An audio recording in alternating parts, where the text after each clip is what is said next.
Unto thee do I lift my soul. Oh yeah, yeah, I trust in thee. Let me not be ashamed.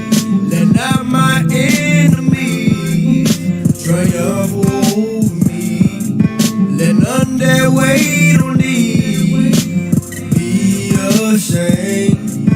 Let them that be ashamed who transgress without a cause show me thy way and teach me thy path. Lead me in thy truth and teach me. Thou the yah of my salvation. On thee do I wait all day. Oh yeah, thy tender mercy and thy loving kindness way unto thee. Do I lift my soul? Oh yeah, yeah, I trust in thee. Let me not be ashamed. Let not my enemies triumph over me. Let none that wait on thee be ashamed. Let them that be ashamed who transgress without a cause show me thy way and teach me thy path. Lead me in thy truth and teach me. Thou the yah of my salvation. On thee do I wait all day. Oh yeah, thy tender mercy and thy loving kindness way unto thee. Do I lift my soul? Oh yeah, yeah, I trust in thee. Let me not be ashamed. Let not my enemies triumph over me. Let none that wait on thee be ashamed.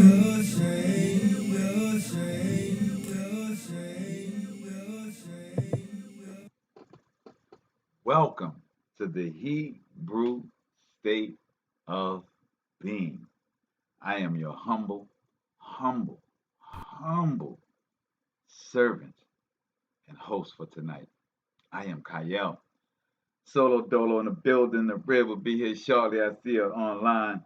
The young Hebrew is getting ready for bed. And yes, we are in the building tonight, man. I see my brother Adon is in the building. Yes. They say I got 3 of y'all in here. They're not showing me. But this chat thing will work itself out. But for right now, though, I want to make sure I get this picture right because it seemed like my face on this thing is.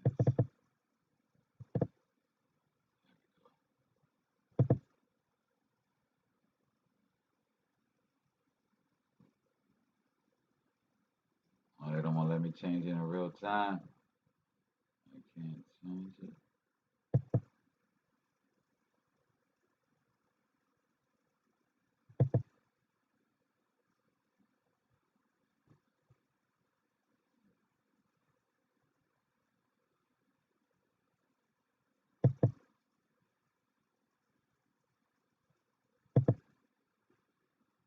There we go. Take some of the brightness down. That's not what I want. I'm talking about the picture. Not.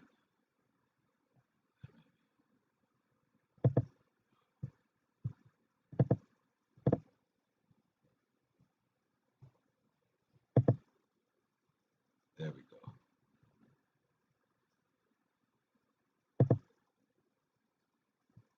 Take some of this brightness up out of here.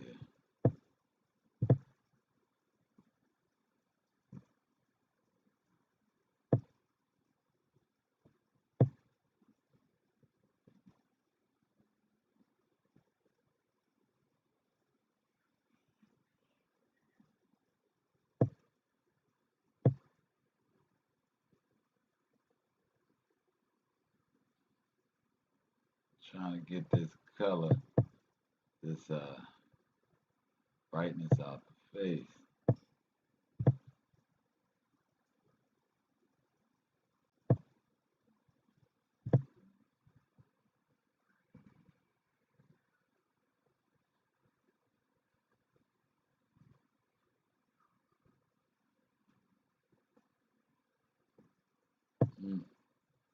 Not really doing what I needed to do.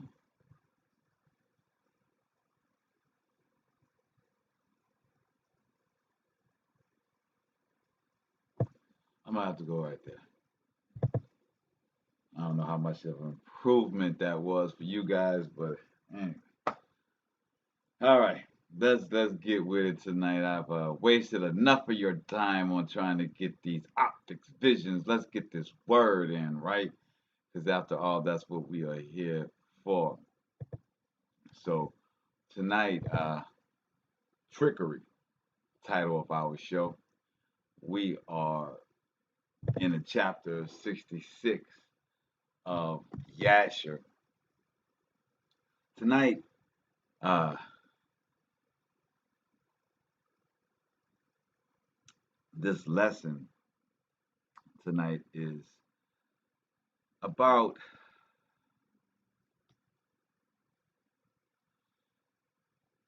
the title is trickery. We understand what trickery is, but it's also about what the Most High does. And I don't want to put trickery in the Most High's repertoire, right? But what I'm saying is that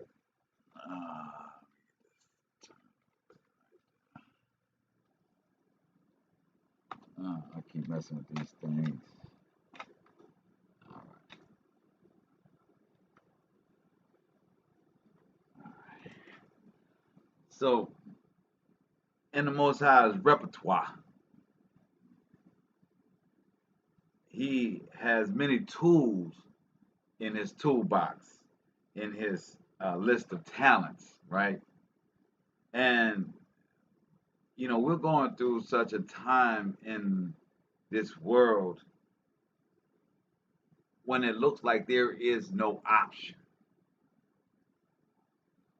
Looks like there's nothing or no way to get out of this situation that we're in. It seems as though they are boxing us in. I know most of you feel it.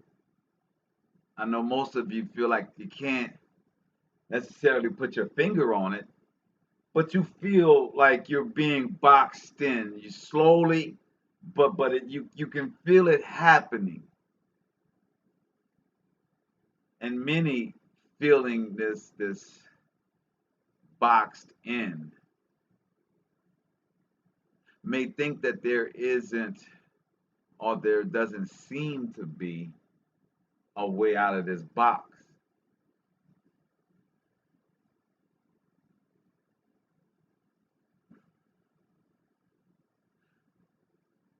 Well, one, yes, we are being boxed in.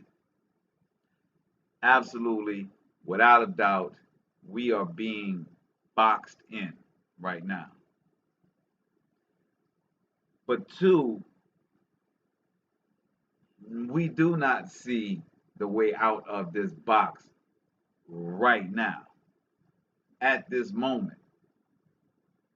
I see in the building, Chanel. See, tonight's lesson is going to be about knowing there is a way. That's right, my brother Edon. That's right. See, you don't always have to know the direction, but you have to know that there is a path. I'm going to say that again. You may not know where you're going, but know that there is a path for you. Some of the people in this chat room are mature like myself. I'm 48 years old. I like to call the over 40 crowd the mature crowd. Our mind has caught up you know what I'm saying, to the world. So the mature crowd, right?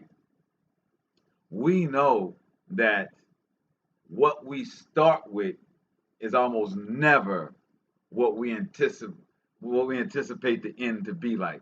What we start and what we plan never actually comes out that way. That doesn't mean it's not successful. That doesn't mean you don't achieve your goals. It doesn't happen the way you initially planned it. When you planned it calm in your living room, at the board meeting, in your office, it was pretty easy connecting the dots. We're going to do A, then we're going to do B, then we're going to go to C, and then we're going to go to D. That's our path. And by the time we get to G, we are completed and everything is done. We in the mature community know that when we start at A, when we get to G, it is very likely that it is none of it the way that we planned for it to happen actually went that way, but yet we still made it to G. That's what I want you to understand is your present situation. Yes, you are being boxed in. Yes, you are. There is a plan for you, just like you have a plan. They have a plan in place for you. That is the box. But know that it never comes out the way that anybody plans for it to come out. Absolutely, my brother, how you handle them curves. But I want to repeat that because I want you guys to really understand where we're going with this.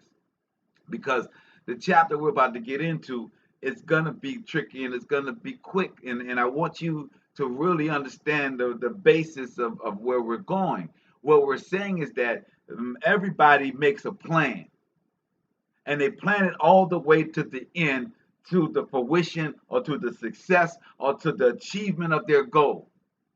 And I'm saying to you that after you've done it a couple of times, the mature crowd, the over 40 crowd that have gone through ups and downs in their lives and are still here, understand a very simple concept that even though I plan to do it this way, very rarely will it happen exactly the way that I have planned it to go. But as long as I keep my goal on the end, as long as I keep my goal on G, I achieve G. And at the end, I look back and I say, wow, man, we got here. This was great, but this is not how we expected it. We thought we were going to make a left at Albuquerque. We wound up making a right at California. We wound up making a Shalom, Nicola, and see in the building. We look back at it and say, wow, what a beautiful ride. What a beautiful journey that was that we went on. And we must have been carried by somebody else because nothing worked out exactly the way we stated it was going to happen. That happens every day in all of our lives. But when we are starting to feel boxed in, when we start to see the designs of the world trying to get us, we somehow think that their design is going to happen exactly the way that they planned it. We believe that it's going to go exactly as they planned. And not realizing that there's a very big part of their plan. It's for you to go along with it. See, if you don't go along with the plan, then their plan doesn't go the way that they stated it would, and you don't fall into their trap the way that you see the box trapping you in. I hope we all are clear on that.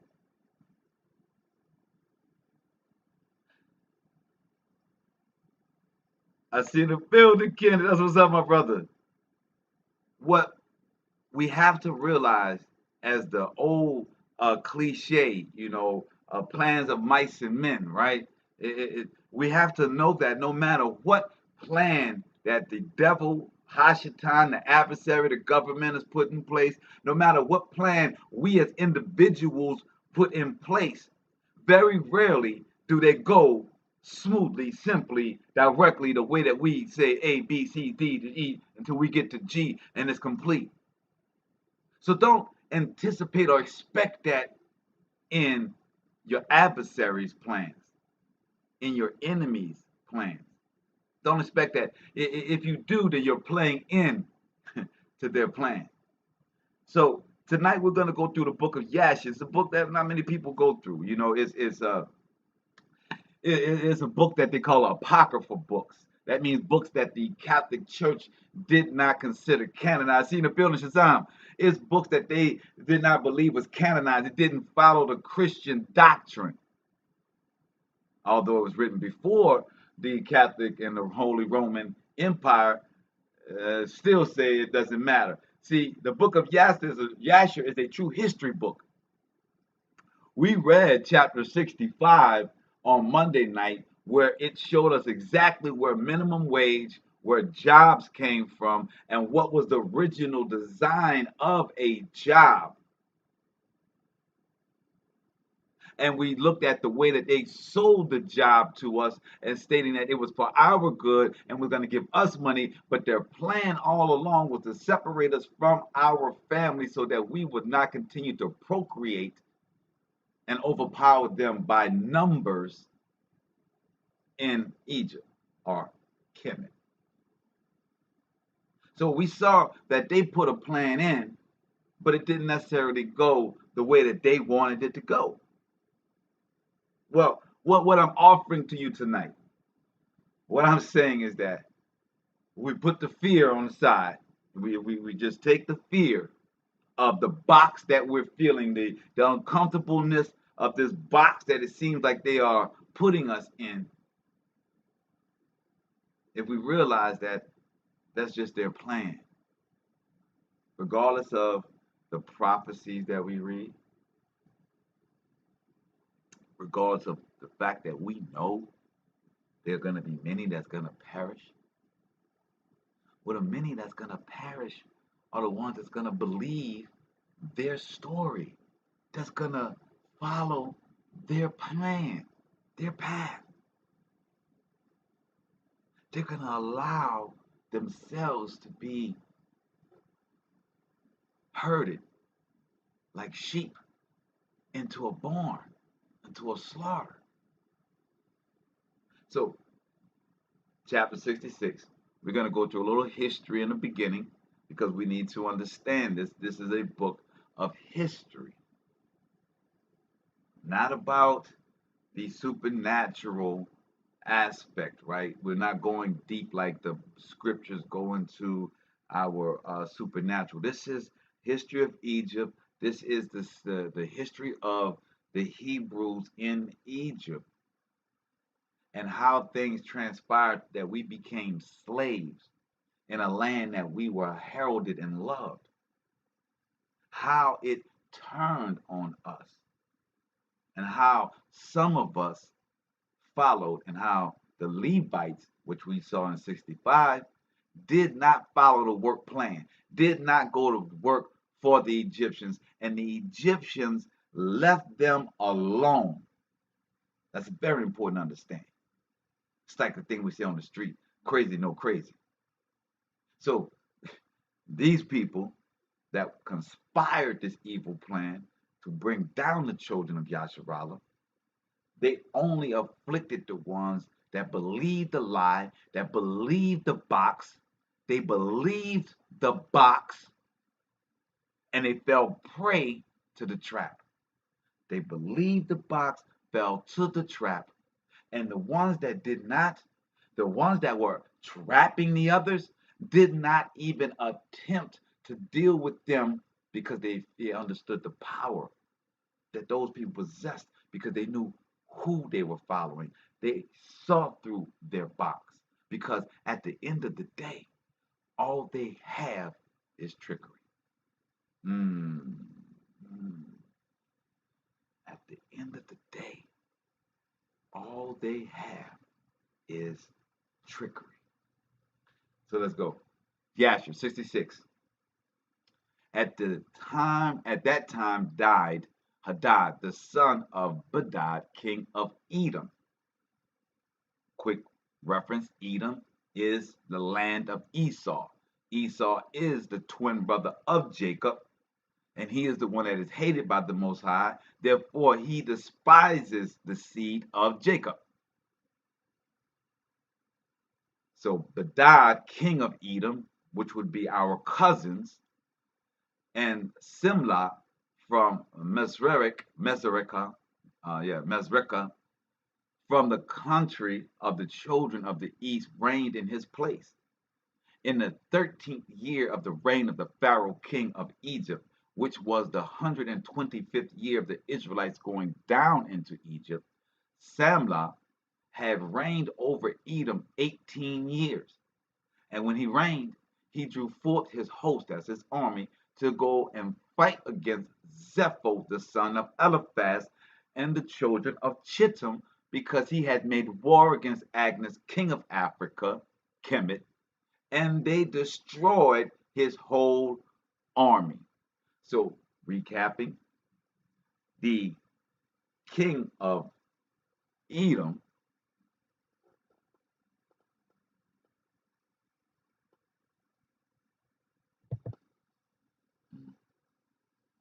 that's my koi fish. I meant the koi. I got to know I love me some koi. So, Edom, which is here under Israel, was going to war with Zepho, who was in the Mediterranean, that brought war to Egypt, to Africa. So he got himself together. We have been 18 years in 100 and some odd years in bondage. This king was in for 18 years. His cousin, who is Zepho, who is the son of Eliphaz. Eliphaz is the son of Esau. All right. So Zepho is the grandson of Esau. Got to know who these people are so we can follow the story and understand this drama that unfolded in this region. So even though there was and you'll see, there was a pact between Esau and Africa that they would not fight each other. When Zepho left from Edom and went to Chittim, to the Greeks, this is where Macedonia, this is where the Greeks started. Zepho became king of those Greeks. The Greeks came down and fought Kemet, Africa. All right. So it's saying Zepho, son of Eliphaz, and the children of Chittim, the Greeks, because they had made war against Africa and they destroyed Africa's whole army.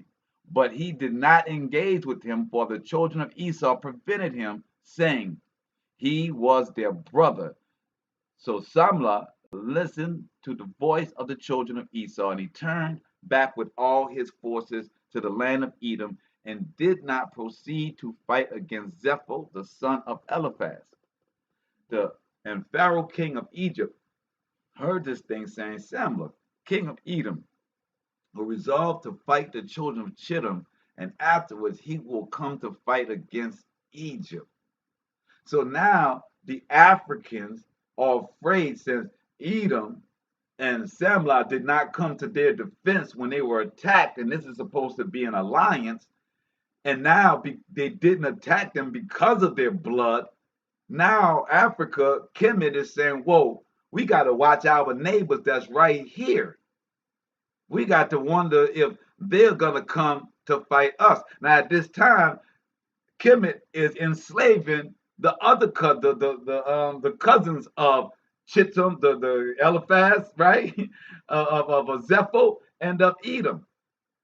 Their direct cousins, which is the seed of Jacob, is in bondage in Egypt. So the Kemets are like, whoa, we in the middle of a possible powder keg here. What if all of these blood families come together? There's no way we could survive. So it says, Pharaoh said, they will come to fight against Egypt. And when the Egyptians heard this matter, they increased the labor upon the children of Yasharallah. So they're afraid of Edom.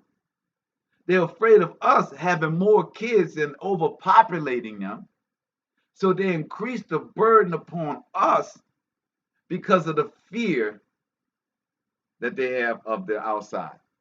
And it says, lest the Israelites should do unto them as they did unto them in their war with the children of Esau in the days of Hadad.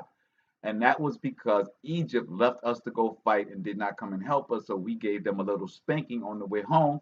So now they're referencing that what if they rise up and beat us? They already beat us one time. And Shittim already came and destroyed all of our army. So the Egyptians said unto the children of Yasharallah, hasten to do and do your work and finish your task and strengthen the land, lest the children of Esau, your brother, come to fight against us, for on your account will they come against us. So they're using a guilt trip. It's very similar to today's guilt trip that's being given to the people that chose not to get the lollipop, stating that because you haven't got the lollipop, you're endangering me that got the lollipop, even though the lollipop is supposed to protect me.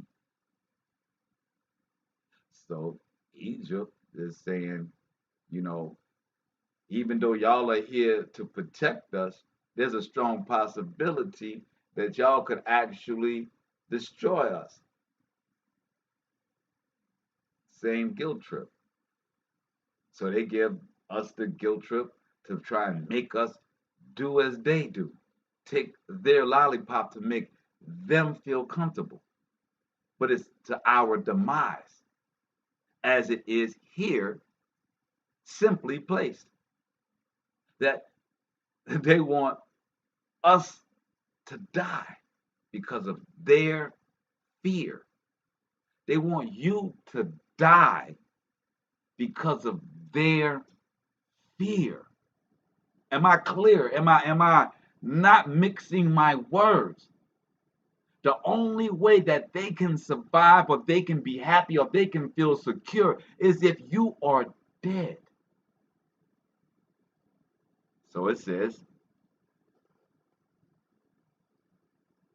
your brethren should come against the fight to fight against us, for on your account will they come against us. And the children of Yasharallah did the work for the men of Egypt day by day. And the Egyptians afflicted the children of Yasharallah in order to lessen them in the land. So the whole construct of this job of them building up these walls is all a lie, because we already beat Chittim and made them go and leave. We already beat them and they scared. Edom won't fight against, they already got a pact with you, Africa. So you're supposed to feel safe in your alliance with them, your next door neighbors. You got the other neighbors at your labor. But you're going to tell them, hey, because of them, even though we got a peace treaty with them, even though they didn't got the lollipop, I'm going to need you. You know what I'm saying? I'm going to need you to do it. I'm going to need you to take this burden. I'm going to need you to do all of this heavy lifting. Just in case they change their mind. And I know you already beat them, but I need you to build these walls. I need you to protect something that you don't need to, because the Most High gave you the strength to defeat all your enemies. So, and the children of Joshua did the work of the men of Egypt day by day, and they beat them and afflicted them. But as the Egyptians increased the labor upon the children of Yasharallah, so did the children of Yasharallah increase and multiply, and all Egypt was filled with the children of Yasharallah. So again, I start off the show by saying, when people have a plan, it doesn't always work out the way that they plan. Even the devil, even the one you're scared of, even the one that's beating you down, they got a plan, but that don't mean it's gonna work. They got a box for you. That don't mean it fit.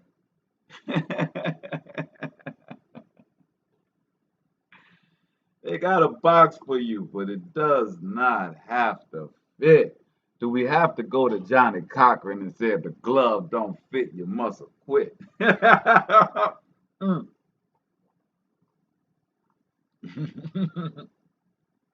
I'm just saying.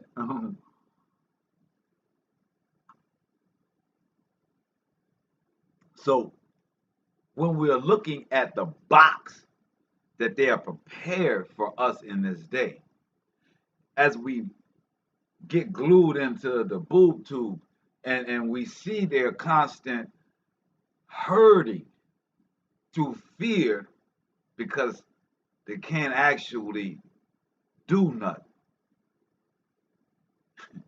All their plans seem to not go right, but because of the enforcement of it, it fears everyone. Because of the enforcement and the ones that follow suit, it ripples through the community. It creates a fear factor and makes people think that yes, they have the power to do absolutely any and all things when that's so far from the truth.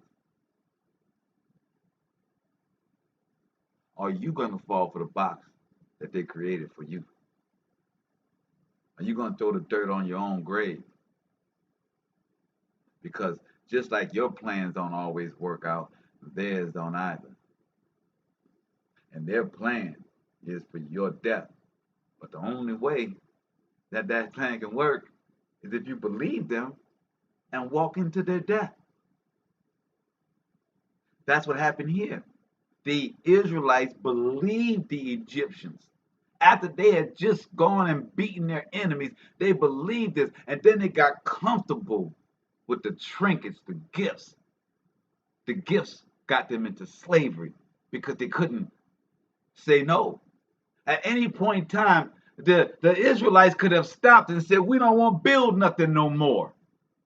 We're going to go back and doing what we were doing before we started building for you. Before you started giving us this food, this ration, this wine. We were doing something else. At any point in time, they could have stopped, but they didn't. The Levites never started, so they never got messed with. So when it says here,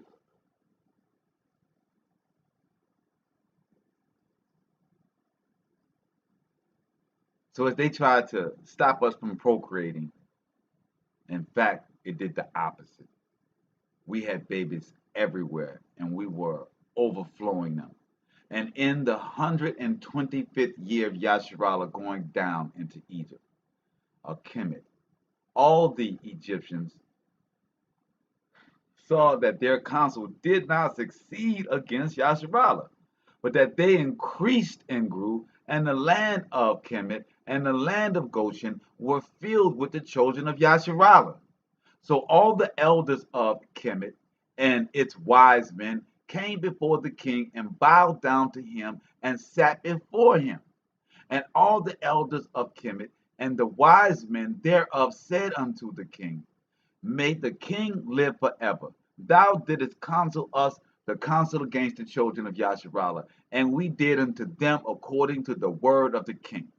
But in proportion to the increase of the labor, so did they increase and grow in the land. And behold, the country was filled with them.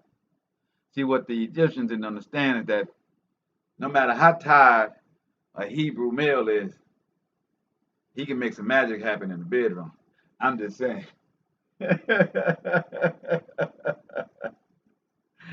Let me take a shower. I'll be right with you. You know what I'm saying? You got to understand that what they thought was that if they worked us to death, that we wouldn't find time to spend with our women and have children. They don't understand about a Hebrew man. Yeah. It don't take long. You know what I'm saying? We got to get the business going. Look, baby, I got lunch break. You know what I'm talking about. You know what I'm saying? We got a lunch break here. Got to make it happen. You know what I'm saying? They didn't understand the fortitude, the desire for our daughter Zion that us brothers have. They underestimated that. So their plan went awry. And it says 14. Now therefore, our Lord and King, the eyes of all of Kemet are upon thee, right? Are upon thee to give them advice with thy wisdom, but which they may prevail over Yasharal to destroy them, or to diminish them from the land. And the king answered them, saying, give you counsel in this matter, that we may know what to do unto them. Hmm. And an officer, one of the king's counselors, whose name was Job, from Mesopotamia, in the land of Uz, answered the king, saying, if it please the king, let him hear the counsel of his servant. And the king said unto him, speak. Now, what Job is about to say, I want y'all to really internalize. This is beautiful right here. You know what I'm saying? It's like Job really lays it out for the king. And we should all take this to heart, because as Job says, the princes and before all the elders of Kemet, saying, behold, the counsel of the king which has advised formerly. Now he's saying this is, remember everything that the king told us to do. The labor of the children of Yasharallah is very good, and you must not remove from them that labor forever.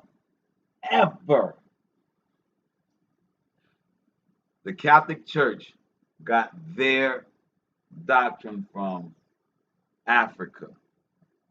The school or doctrine of Christianity is hermeneutics.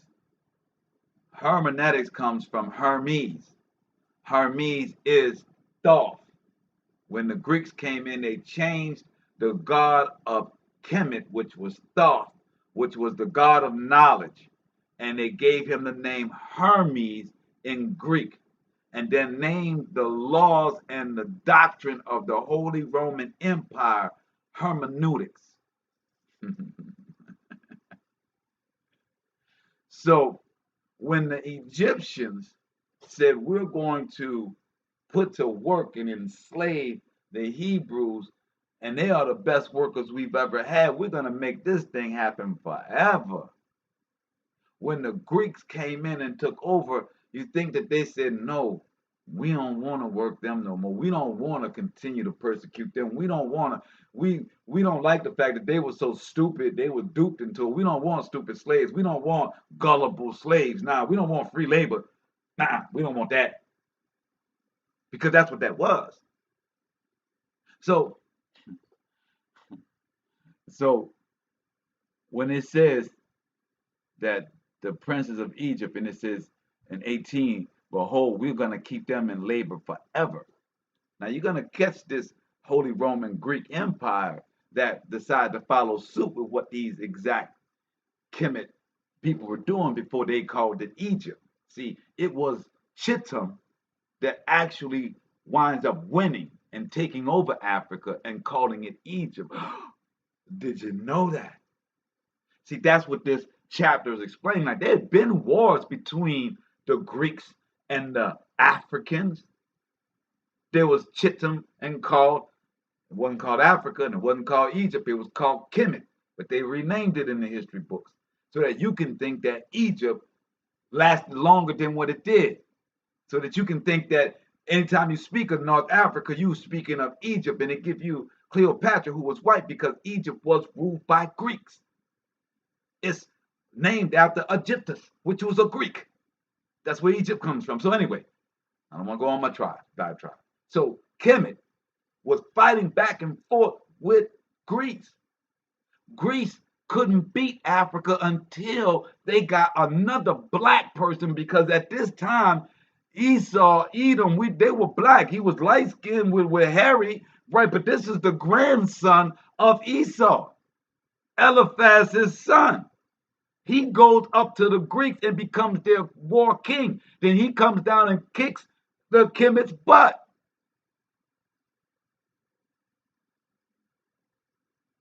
So once they finally do take over Kemet and it becomes Egypt, right?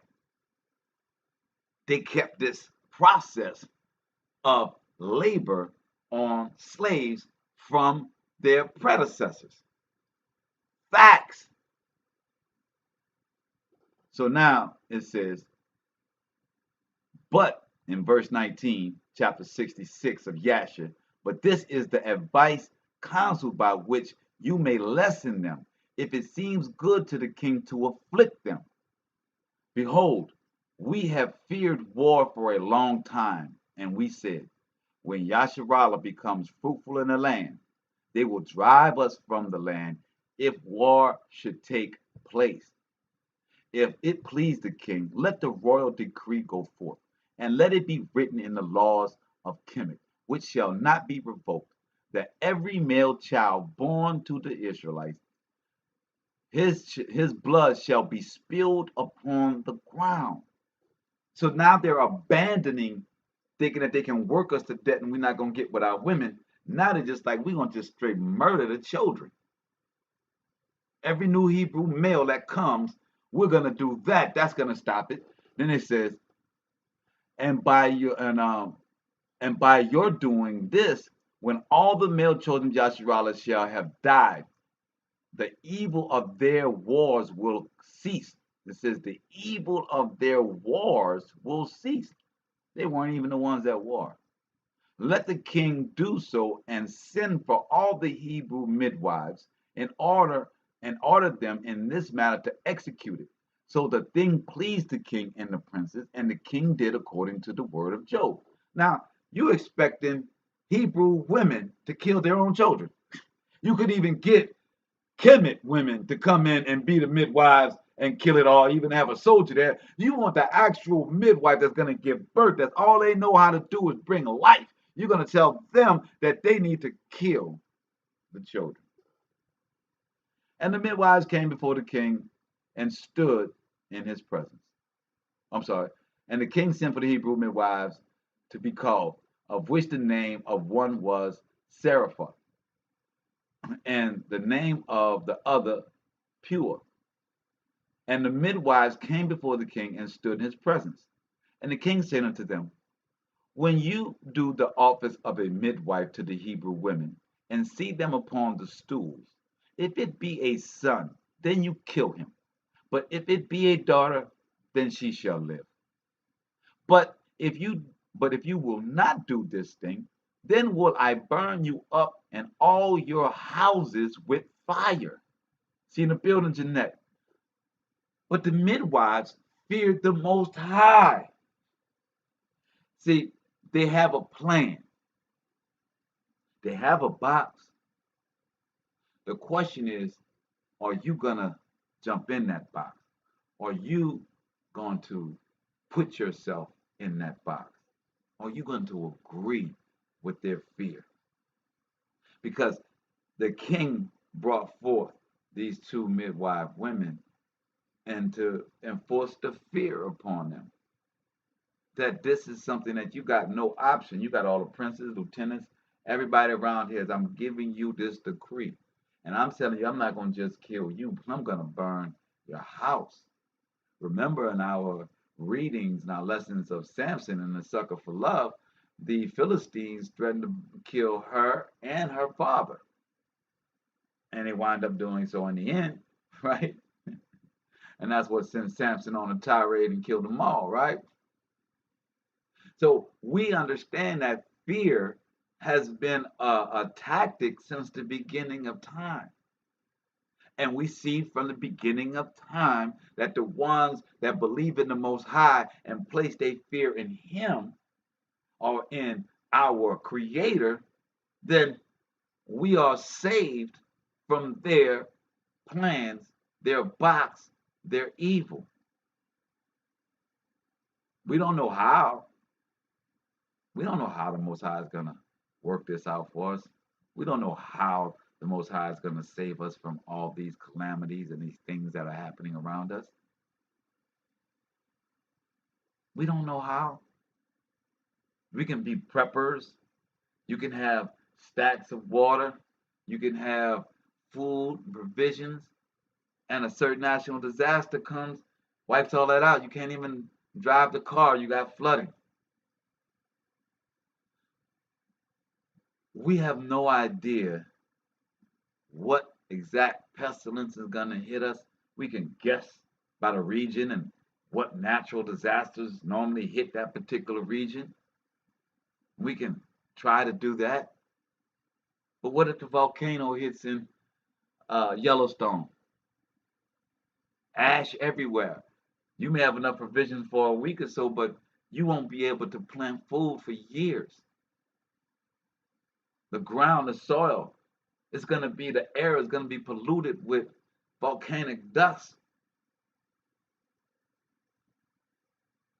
We don't know how the Most High is going to save us from afar. But I offer you tonight, it ain't our business. We do have some business, though.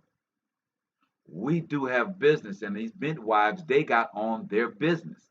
And in verse 27 it says, but the midwives feared the Most High and did not hearken to the king of Kemet, nor to his words. That's our business. Nor to his words. And when the Hebrew women brought forth to the midwife's son or daughter, then did the midwife do all that was necessary to the child and let it live. Thus did the midwives all the days. And this thing was told to the king. And he sent and called for the midwives and said to them, why have you done this thing and have saved the children alive? And the midwives answered and spoke together before the king, saying, let not the king think that the Hebrew women are as the Egyptian women. Whoa!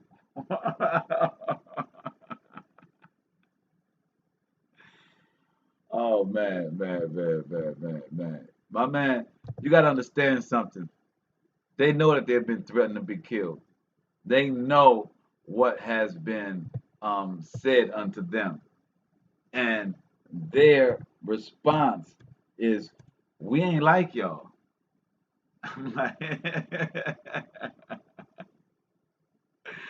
Yeah, we are not like y'all.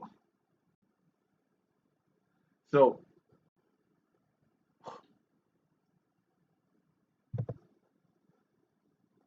she says, for all the children of Yasharallah are hale, and before the midwife comes to them, they are delivered. So what's this word hale? So it says hale means in good health, robust, healthy, sound, safe, entire, uninjured, genuine, straightforward. So that's the etymology of hale. Not the definition, but the etymology of where it comes from, and it's an adjective. Old Norse, hail, sound, Gothic, hails, Proto-Indo-European, whole, uninjured, of good omen. Of good omen. So a Hebrew son is a good omen. Let's go to my man Webster. Let's see what Webster got to say on the matter, right?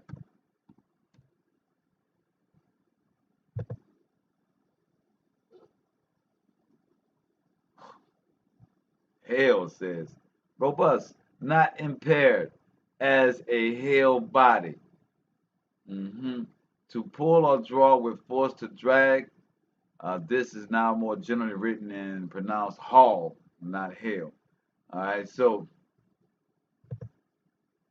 she's telling them that when our children are born, they're already healthy. They're already a good omen, right? And it says, and before the midwife comes to them, they are delivered. And as for us, thy handmaids, for many days no Hebrew woman has brought forth upon us. For all the Hebrew women are their own midwives, because they are hale.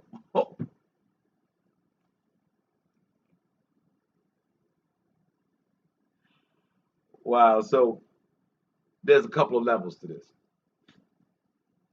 First, cognitive dissonance. So the king knows that these midwives are known across the land for giving birth to having the talent and the job of bringing forth the Hebrew children, assisting in the childbirthing of our children. So much so that they're known that these are the two women that are brought to the king as the ones that do it the most. They're the ones that get down with it. So the king said, all right, y'all two, start to murking them kids. Now they come back to the king and say, man, we don't know what's going on, man. Like, all these kids are coming out whole, man. Like, these women, they don't even need us. I don't even know what's going on, king. I don't know what's going on, man. This is wild. You know what? In fact, for days, these women ain't even came to us to even ask us to help clean up or nothing. I don't know what to tell you, king.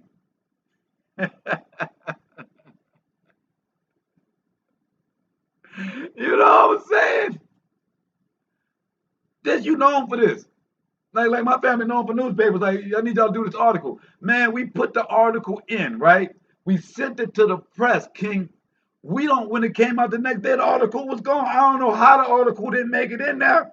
I know this is what we do. I know my family been putting out a newspaper for 55 years. I get it. King, we put the article in. I can show you on the computer in the layout where we had it. It was already set in the, I don't know what happened, bro. But the only story that didn't get printed was what you asked for. I see in the building Alana.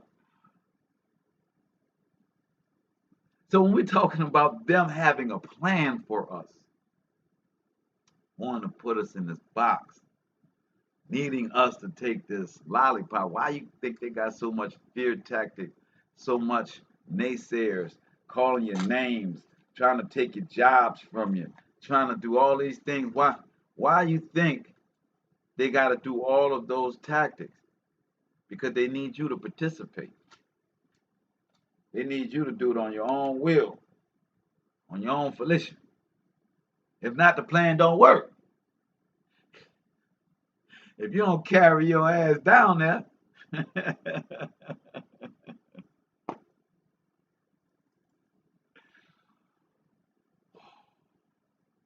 like I said, it ain't our job to know how the Most High is going to save us. It is for us to be on our job of following the Most High and doing what He say do. And when it's time to answer to the magistrate, to the king, to the authority, whatever you need to do, what you need to say at that time will come out. What you need to say unto the roadblock or say unto the family that's got food and you're traveling because you've been displaced through this pestilence.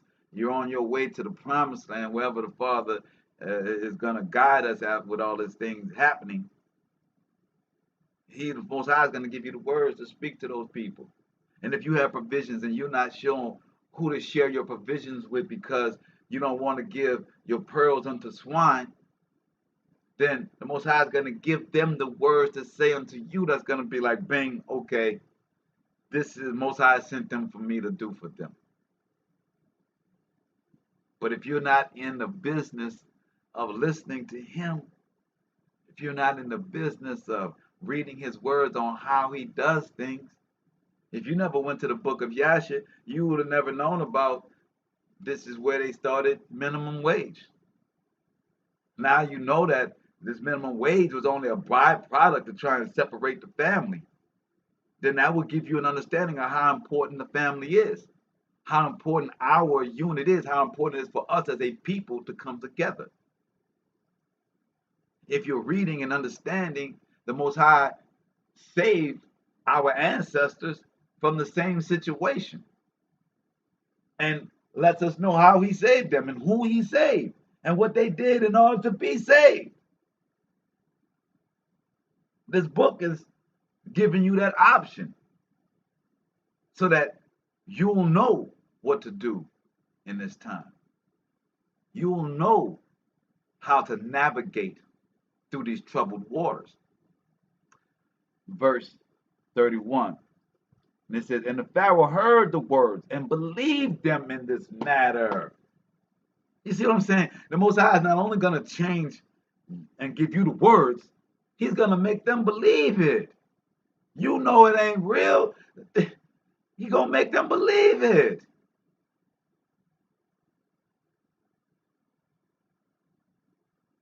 And the midwives went away from the king, and the Most High dealt well with them, and the people multiplied and waxed exceedingly.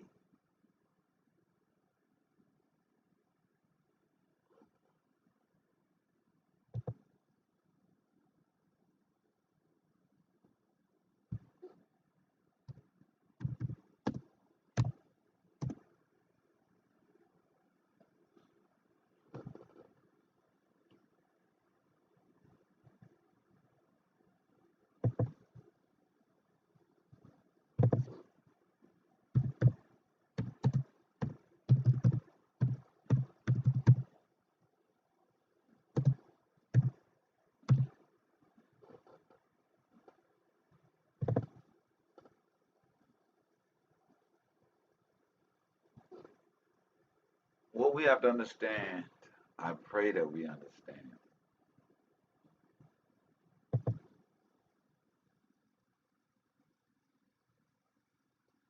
that these calamities that's coming our way, we're going to need supernatural wisdom.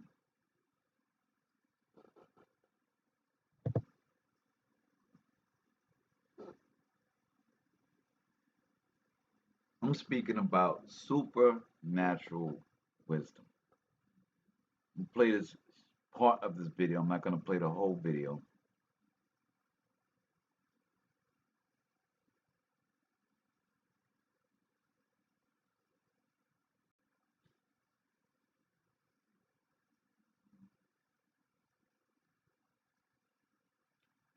Then how we know though no action take place? I'm not understanding what you're saying, Janet. What do you mean by taking no action? Hold up. Y'all see this? Oh! This Chris version. This. So, if I think I understand what your question is, you're trying to figure out what to do. Am I telling you to do nothing? I'm not telling you not to prepare in any form or fashion. I'm saying don't go overboard with it. Don't lose yourself. Don't lose track of what you need to be doing. And that's more importantly, reading and understanding how the Most High works, how to obtain wisdom. I'm saying that learning how to obtain wisdom in this hour is just as important as prepping for provisions. Our scripture and our ancient text tells us that the best thing that we can have in this entire world is wisdom.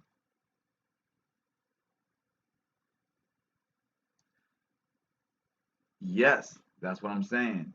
Wisdom is patience in the Most High.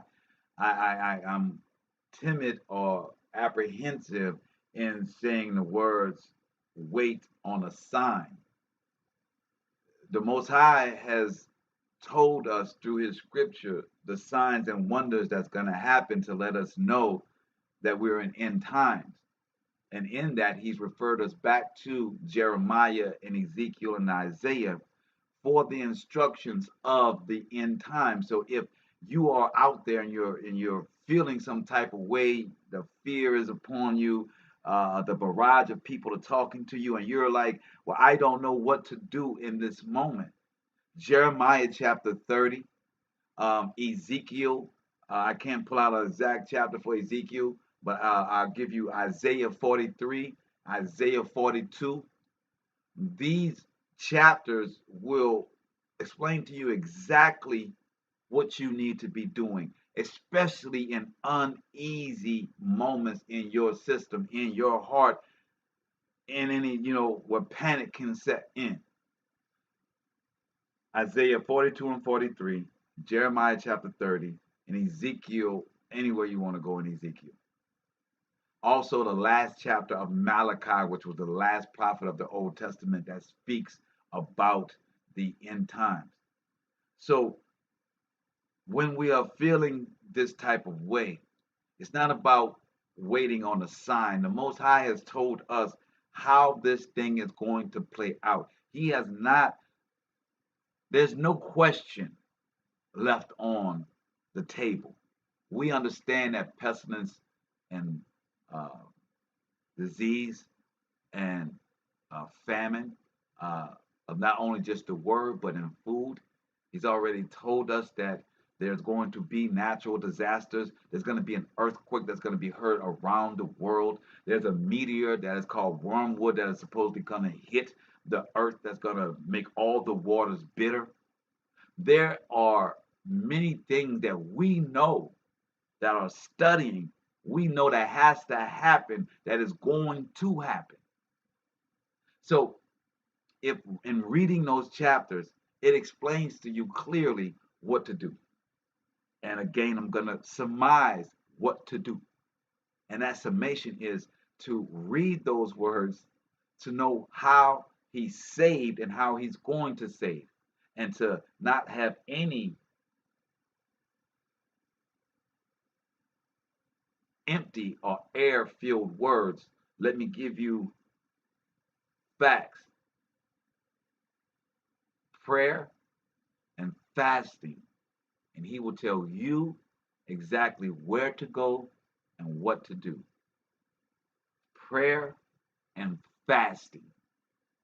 If you are not sure which direction, if you are not sure what to do, pray and fast.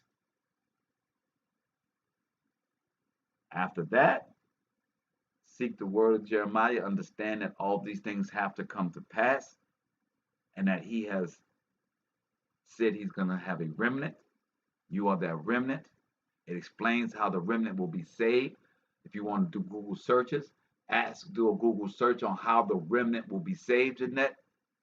These are the tools that you will need in order to navigate what's coming and to feel comfortable about where you are, not knowing. It'll make you feel comfortable about being patient in the Most High and not having blind faith and not waiting for a sign out of the sky, but doing the work of being righteous and clearing out your circle and claiming who you are and whose you are. That's my answer. Now, let's go to these two brothers that's going to show you the calamities that are going on around the earth. All right. This is Reza Afshar. This is part 25 of our weekly compilation.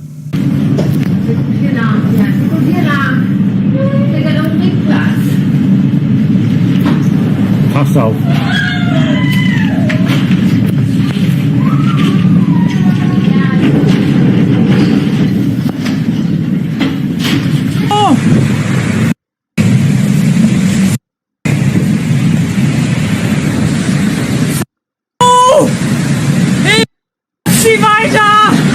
Lass sie weiter, lass mein Haus stehen!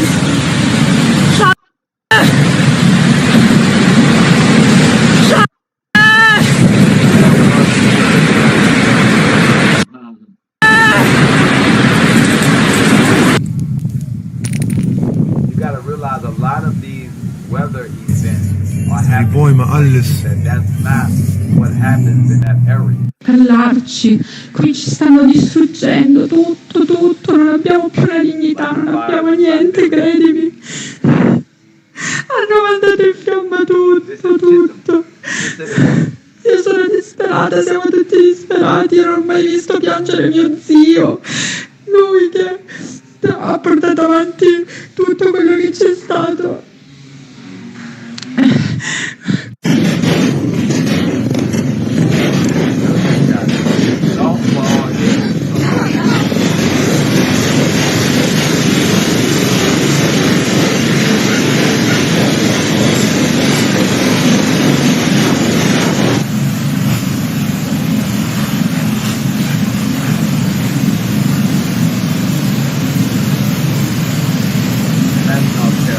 Car's going again.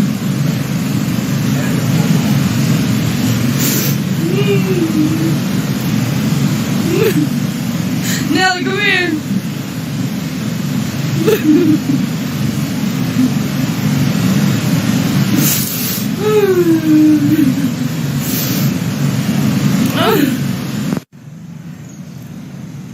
This is my house. What's left of it, anyway.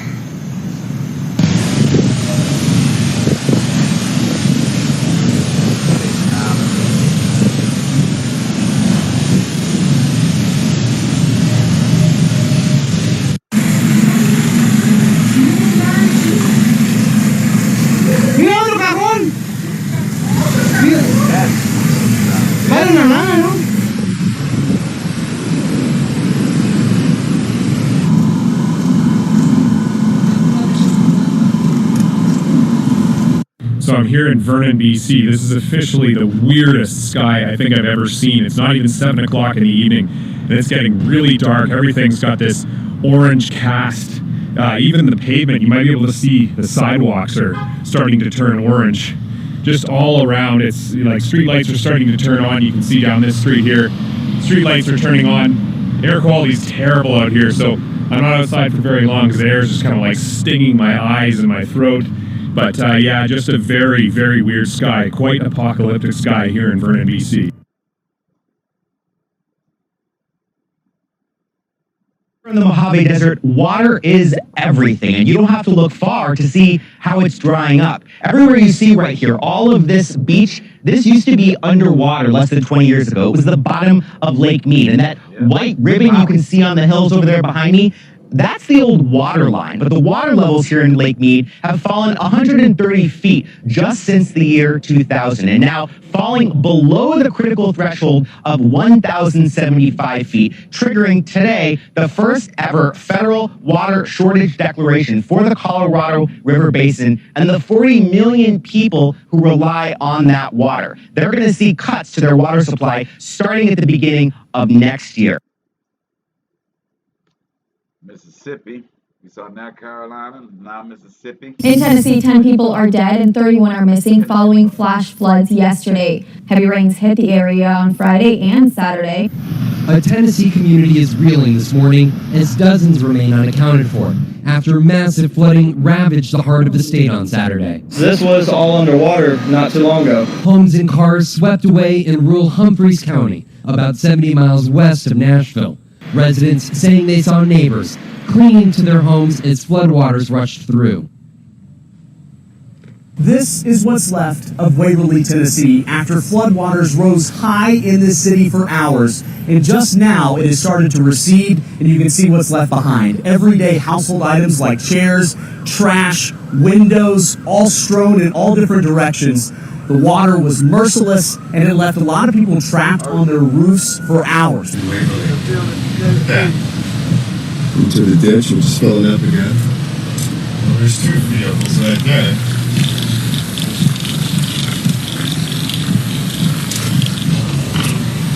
Look at that. This is from a creek that they tell me hardly flows normally.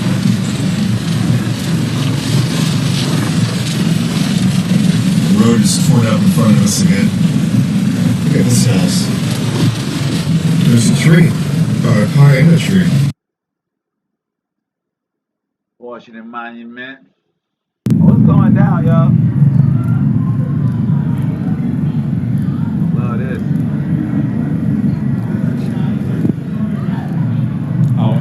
Oh, I missed it! Whoa.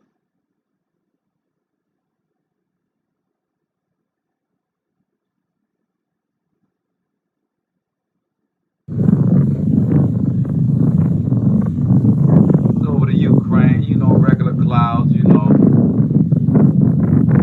But when you got smoke coming from Siberia, all the forest fires happening in Siberia, they're going to dominate this weather pattern and smoke pattern, which is affecting. That's all over Russia.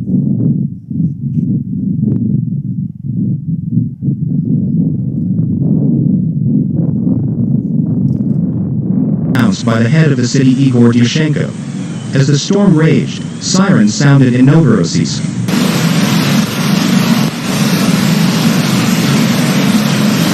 Но вот так вот выглядит уже ставшая традиционная за последние несколько дней дорога жизни для отдыхающих, которые добираются из аэропорта и в аэропорт. В данном случае это как раз таки отдыхающие.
So you saw the other clouds in Russia.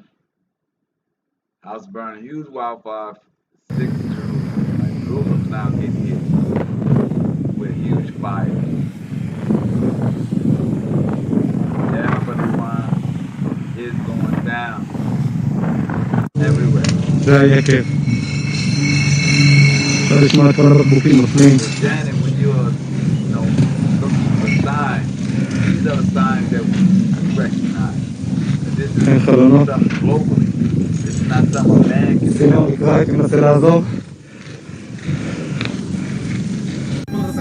Even though we do have certain things.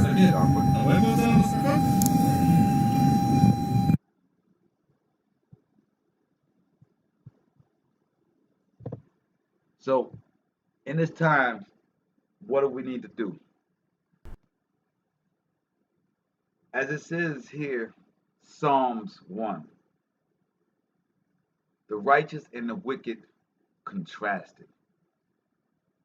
We need wisdom in this hour.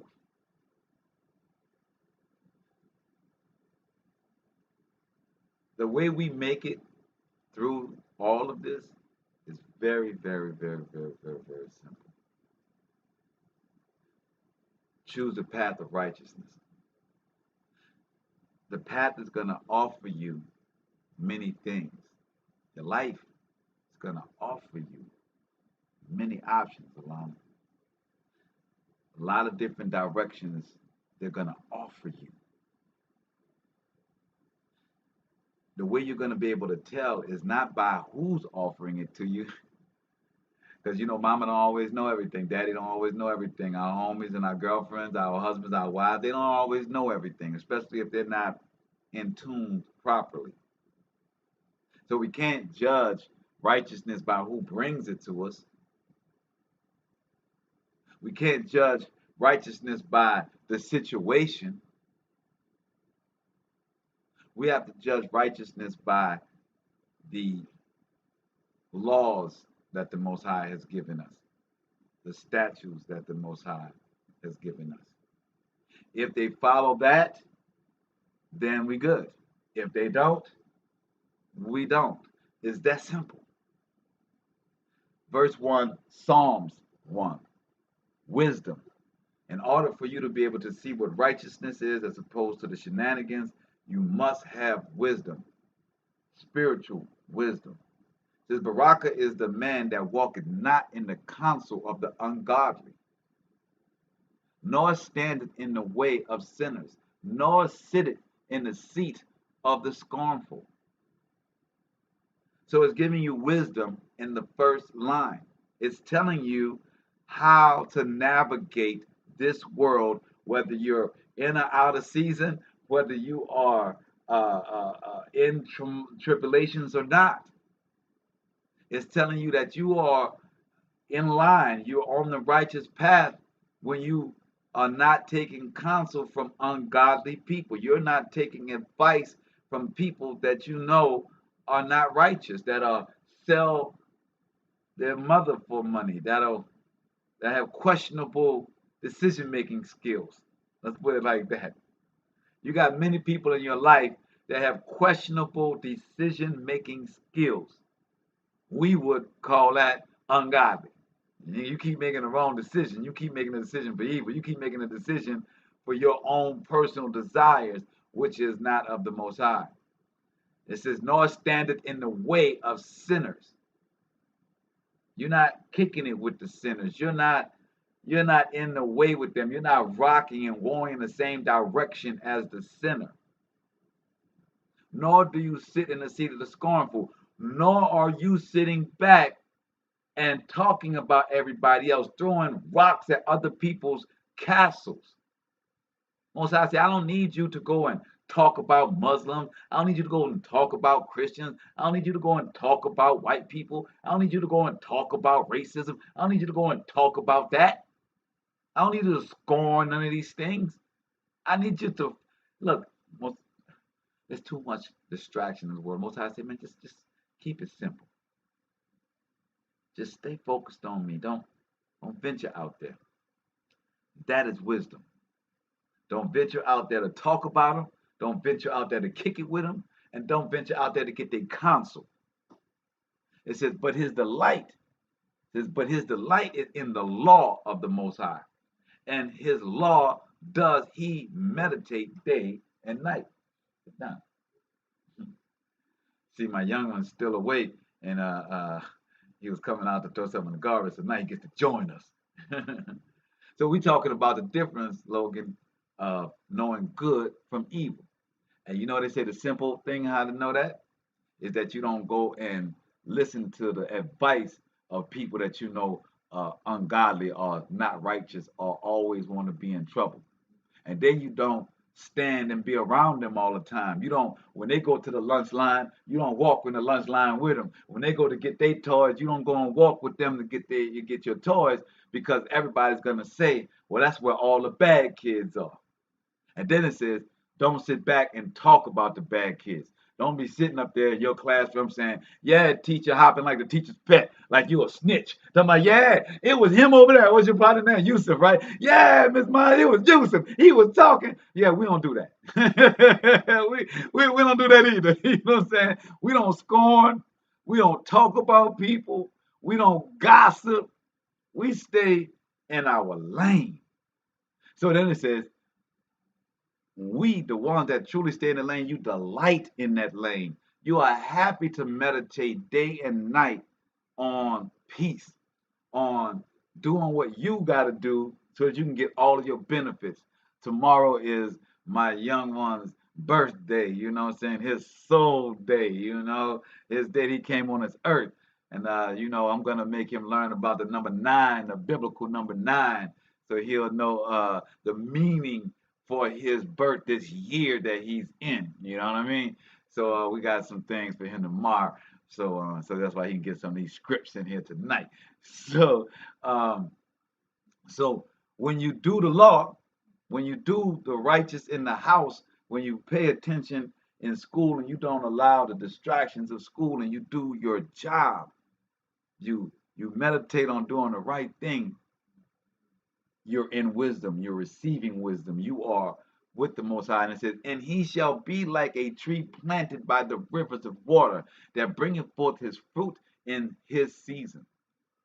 That means that if you do what you're supposed to do in school, that in your season, when it's time, if you are out there doing your job at your job, if you are not working for somebody else and you have your own business, Most High is saying to you that, hey, just do the work. Don't worry about your reward. Don't worry about coming home every day and saying, hey, I did good. Do I get a reward today?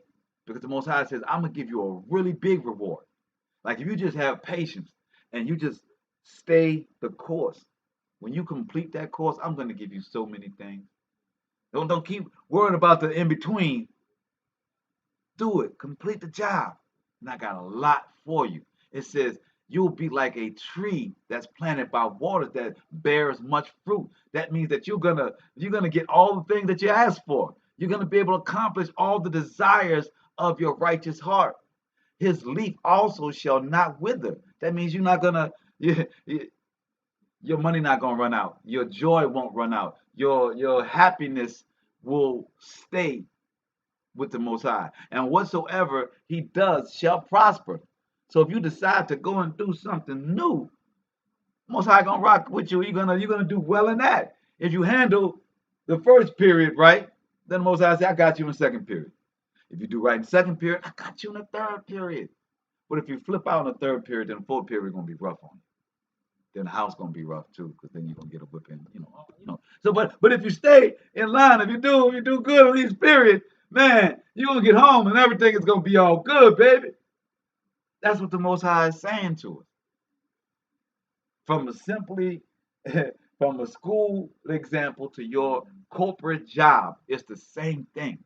What Logan goes through to be rewarded in school, you go through with your job or with your business. If I don't do my business during the day, then I won't have any work. I won't get any tours. I won't get any festivals. I won't achieve these things.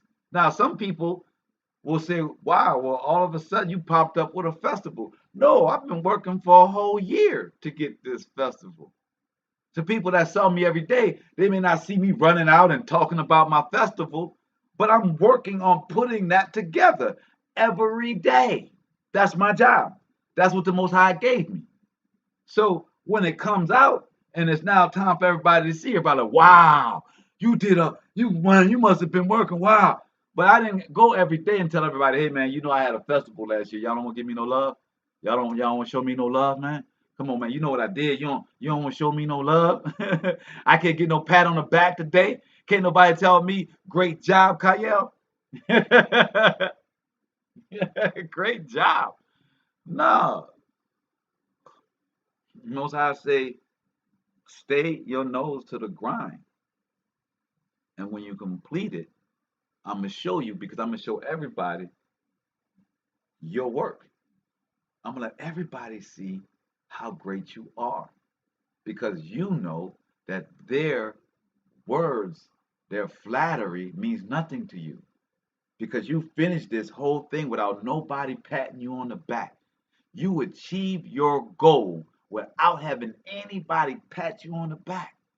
So when you complete it and you know what you've accomplished, and they go to pat you on the back, you're like, yeah, that's cool.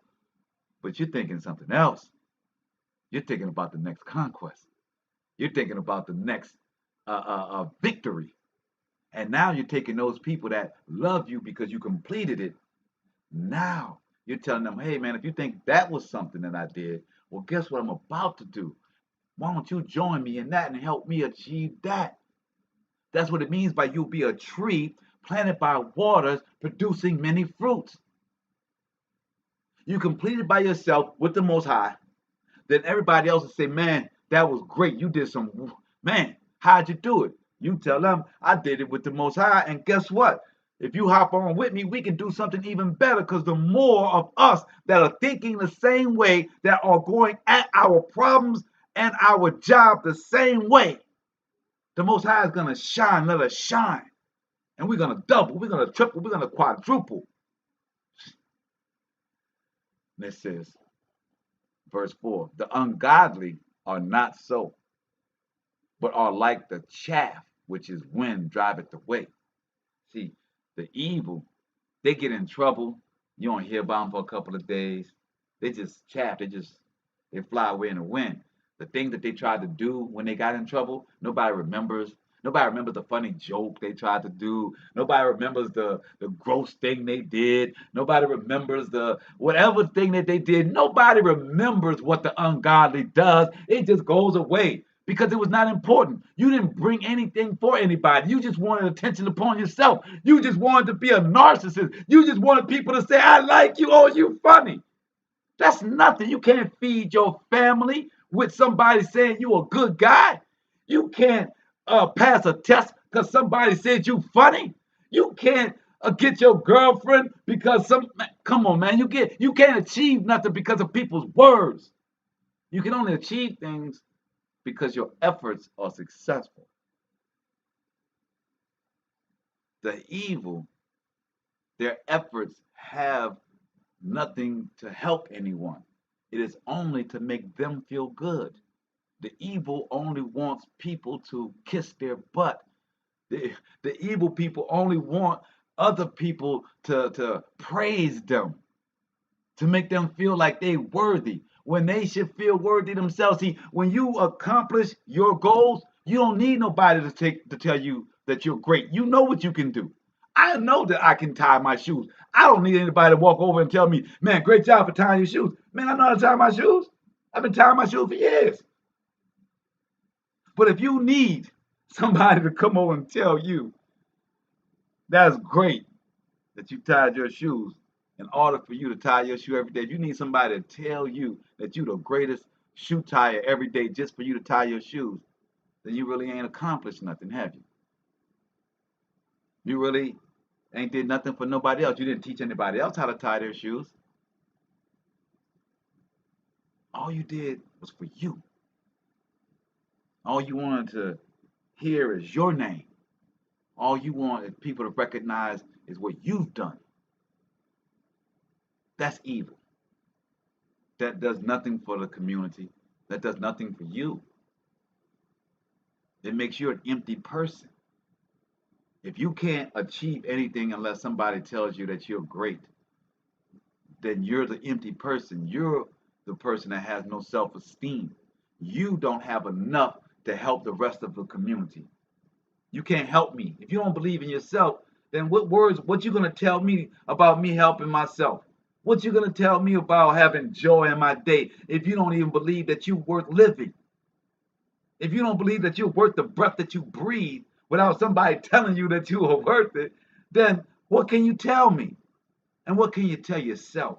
You can't.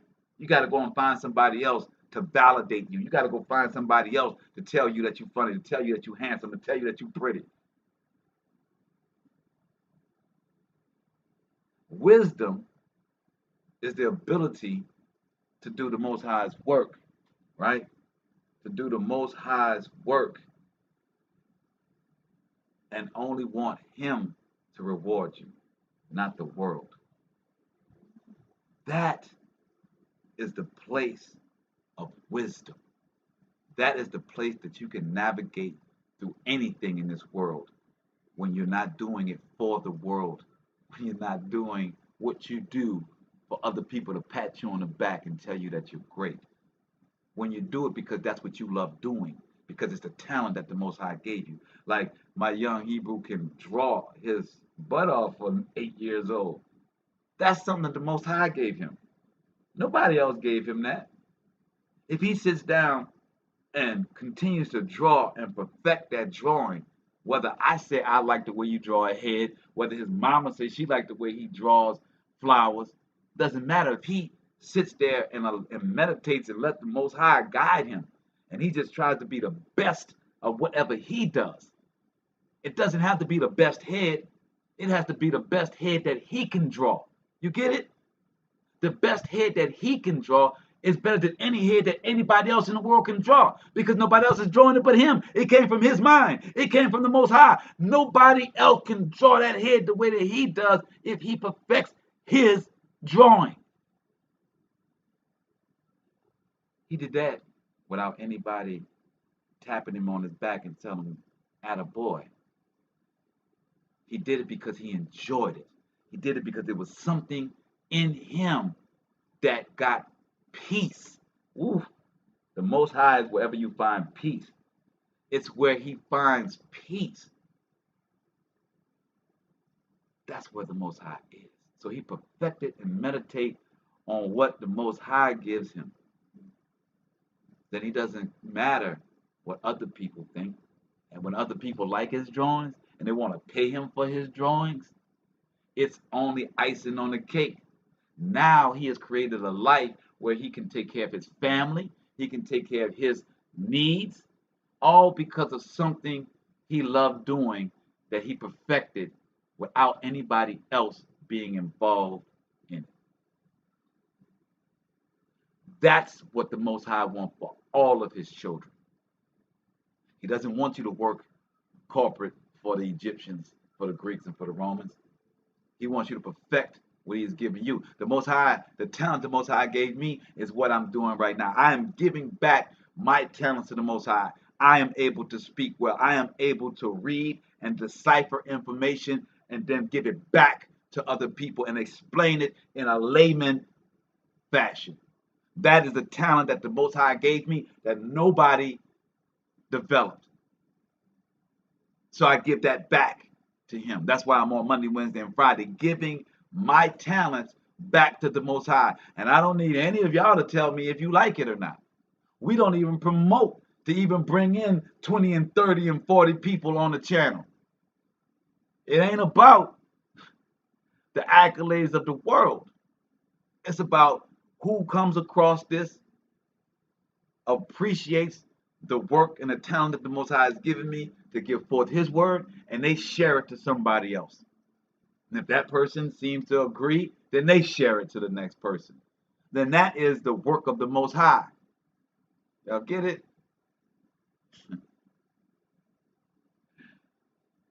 The more you are happy with yourself, Logan, and you're all out there, the more you are happy with you and the work that you do, the less you need others to tell you that you are doing good at it,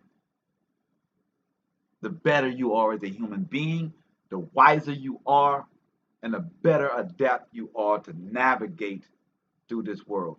Because you don't need others to tell you when and where to go. Verse 5, therefore the ungodly shall not stand in the judgment, nor sinners in the congregation of the righteous. For the Most High knoweth the way of the righteous, but the way of the ungodly shall perish. So if you're doing things that are unrighteous, first of all, they're going to come to light. Everybody's going to find out about it. You can't hide it.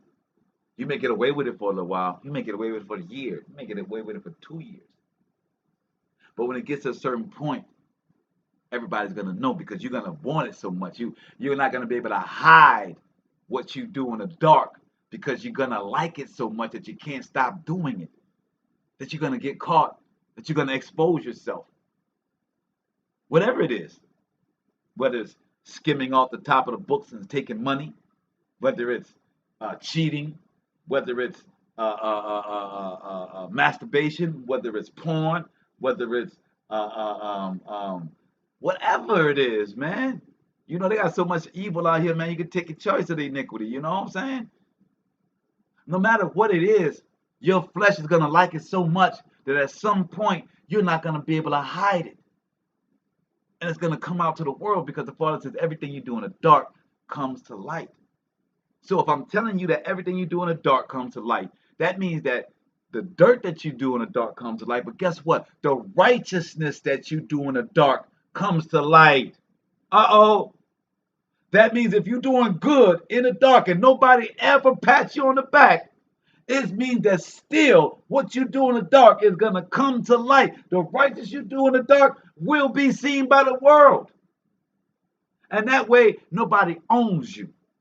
Because if you are made or become a made man or popular or celebrity because of other people, guess who controls your celebrity and your popularity?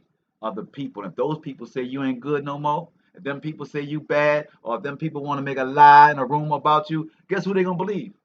Not you. They gonna believe the people that vouch for you. So the more you can do on your own, the more you can harness your wisdom, your talent, your skills, reading your scripture, showing yourself approved, the more you can do that yourself and enjoy that, the wiser, the better you will be. And you won't get caught in any of these calamities and pestilence that the Father is sending our way, because he only wants the ungodly to perish. He wants his righteous to be a remnant, to be an example for the rest of the world. He wants you to be an example for the rest of the world. He's not trying to hide your light. The Most High does not want to hide your light, but he wants to make sure it's a righteous light. That's all he asks. So if your light is righteous, baby, I'm gonna take you where you gotta go. I know that may sound crazy right now with all of the things that's happening in this world. There's a lot of bad things going on right now. But I'm here to tell you that some of those bad things are for our good. And if you don't have a fear of those bad things and let those bad things go and do what they're supposed to do, you may find when you're standing on the righteous side that that's all you needed to do to make it through. The scripture tells us to endure to the end, not to get scared, not to get frantic, not to change our mind in the middle of what the Father has told us to do. To stay the course, and he will cover you. With that said, that's our show for tonight. We'll see y'all on Friday for Shabbat. We give all praises unto the Most High. These weeks are going by fast, and this time is going by fast. Stay with the Father. Stay with your scriptures. Stay focused, and Most High will take care of it. My phone went dead, guys, so if you are sending, I can't see any of the messages that came on Facebook right now, so I give all praises to y'all. You want to tell everybody good night to everybody? Shalom. Yeah, you can tell them, tap your head in here. Bye, y'all. That's my young Hebrew. All praises to the Most High. So we will see y'all